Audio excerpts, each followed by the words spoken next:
안녕하세요. 튼튼 플란트 치과입니다.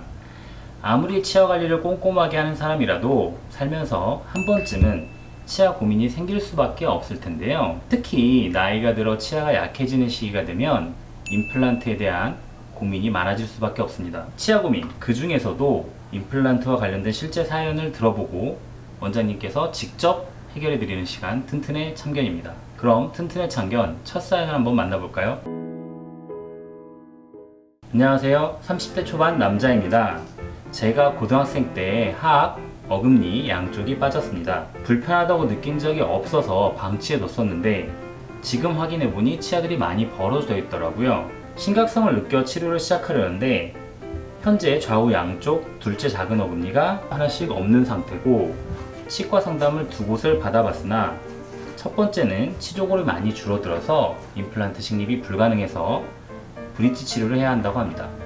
두 번째는 교정으로 그 공간을 폐쇄할 수도 있을 것 같다고 해서 정밀 검사를 받기로 했고 정밀 검사를 받아본 결과 두 가지 치료법을 들었습니다. 첫 번째는 치아 교정 후 어금니 빠진 공간을 임플란트 시술, 둘째 공간을 폐쇄할 수 있으나 치조골이 많이 좁아져서 치아를 많이 이동해야 돼서 잇몸병과 많이 상할 수 있어서 안 좋다고 합니다. 어금니가 이동하는 것이 아니라 앞 치아들을 뒤쪽으로 이동하며 치아 두 개를 발치까지 해야 한다고 하더라고요. 교정 기간도 2년에서 3년 정도로 잡아주셨고요. 현재 두 방식 중 어떤 걸 선택해야 할지 모르겠습니다.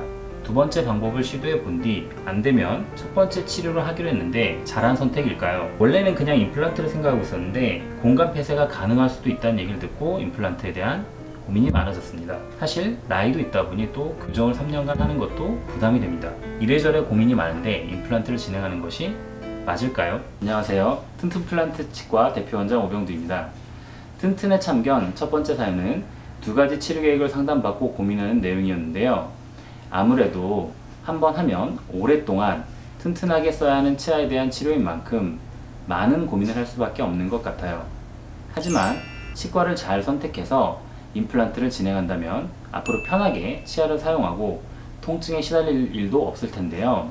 먼저 이 사연의 경우 첫 번째 치과에서는 치조골이 많이 줄어들어 교정 후 브릿지 치료를 권했습니다. 두 번째 치과에서는 교정과 임플란트를 같이 하는 복합적인 시술을 권했습니다. 일단 브릿지 치료가 뭔지는 아시죠? 상실된 부위에 앞뒤 치아를 깎아서 연결해서 씌우는 치료를 브릿지 치료라고 합니다. 임플란트가 없던 옛날에는 치아를 회복하려면 이 방법밖에 없었죠. 어떤 치료든 장단점이 있습니다. 치료 계획이 두세 가지 있다고 할 때는 그만한 이유가 있고 각 치료 계획마다 치료 기간, 비용, 통증, 보철의 수명 등이 다르기 때문에 장점만 있는 치료라는 건 있기가 어렵죠.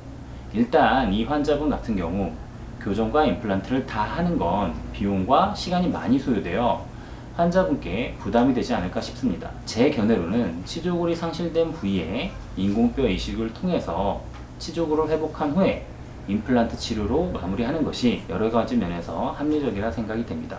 물론 실제 엑스레이 사진과 구강내를 검사하지 못했기 때문에 정확한 진단은 아닌 점 양해 부탁드립니다. 누구나 한 번쯤 해봤을 지긋지긋한 치아 고민, 앞으로도 튼튼의 참견을 통해 여러 고민을 만나보고 그 고민들을 해결하고 싶다면 구독과 좋아요 꾹 눌러주세요.